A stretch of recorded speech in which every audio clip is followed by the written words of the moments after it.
Okay, YouTube, you know what time it is. It's time to review another indie comic book. It's your boy, ART, back with Godhood's Sharpshooter #1. I backed it on Kickstarter. They just released the digital copies, so the physical ones should be coming soon. So if you haven't read it or you're waiting to get those physical copies, do not watch this video. I spoil shit. Just saying, things will be spoiled, story elements will be discussed, all that good stuff. So, if you don't want that to happen in your life, don't watch this video. Now, speaking of the video, speaking of the video, speaking of the comic, it was written by Tyler Martin and James Couch. My boy Ian, he did the art. Like, he did his thing. And that was one of the things that made me want to read this book is seeing the artwork progress and the preview pages on Facebook. I got very curious about this book, and I'm glad I backed this campaign. Normally, with Kickstarter campaigns, and see they thanked the Kickstarter backers, which is always cool. I like when people do that. A lot of the Kickstarter campaigns we back are pretty hit or miss. This one was definitely a hit. The book starts out with some thugs committing crimes. We got to rob some stuff. And one of the things I like is this is an old literary trick where you have the characters talk about the main character. And you get a sense of who he or she is before that character is fully introduced. And so these thugs, they're over there robbing, look at him, it's like, yo, man, we out of here. We're going to rob some stuff. And one of the cool things is Sharpshooter shows up, and the thugs are discussing Mega Woman, who is another Godhood Comics character who has her own title.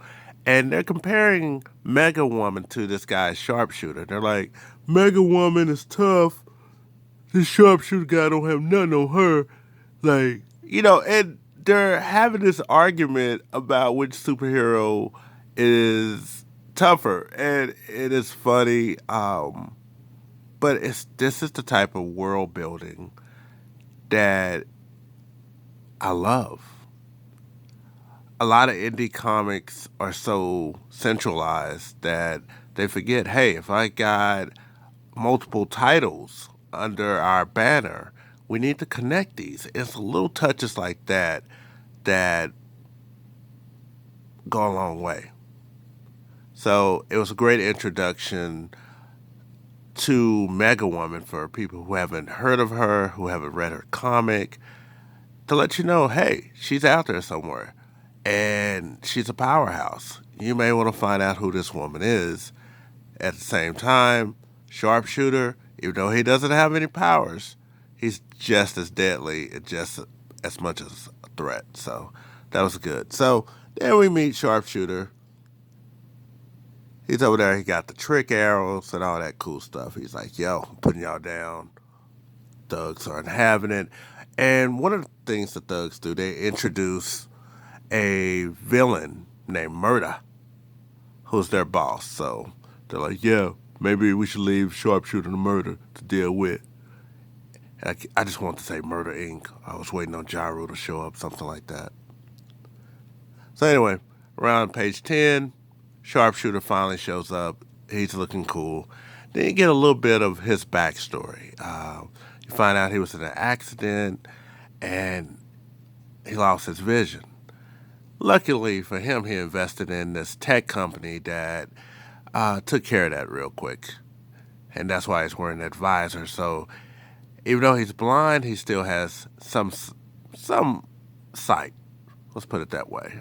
I don't fully understand the limits of this visor and what all it can do. I think they'll reveal that at some point.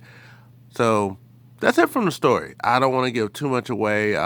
There's also, aside from the thugs and the mob, there's also another group involved who simply refer to each other by numbers. You're number 1. You're number 2. You're number 4. and they have their own plans. Let's just say things are going to get interesting. So you got two villain fronts in this book. You have the mob run by murder, and then you have these number guys. And the only hero we got so far is our boy right there. That's him. So we're going to talk about the art. The art on this issue, as I said, Ian did it. It looks like animation cells in a way. I love this art. I can't say enough good things about it. If I was going to critique it, some areas he could have been a little more detailed, and he's relying on the colors to really bring it to life. But with this art style, I can see why. He's a very good storyteller.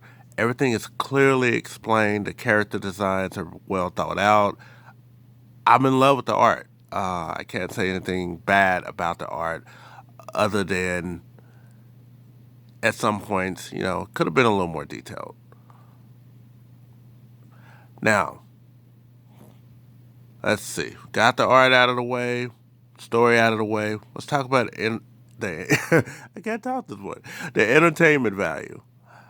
I backed this again, digital copy. I regret that. I want the physical copy of this book because the colors pop, the story's nice, and I'm not familiar with the writer, but I want to read more of his work because the detail he put into this story, without it relying heavily on dialogue blooms and things like that, just the little subtle things that are added to the script, they go a long way.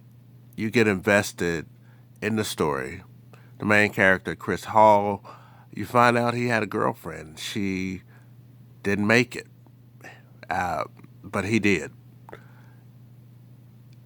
And you want to learn what happened to her. What really happened to her? Is that another mystery? All in all, great issue. I know I spoiled some things, and I said I was. But I want you to read this issue. Godhood Comics continue to knock out quality professional books. I can see this being published by anyone, and people will gravitate towards it. They will buy it. It needs to be in comic stores so a larger audience can find it and discover these characters. So, all in all, great comic. Not too many cons on this. Yeah.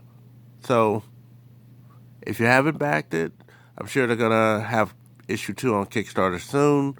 Definitely check it out along with some of the other titles. All in all, gentlemen, you have a fan.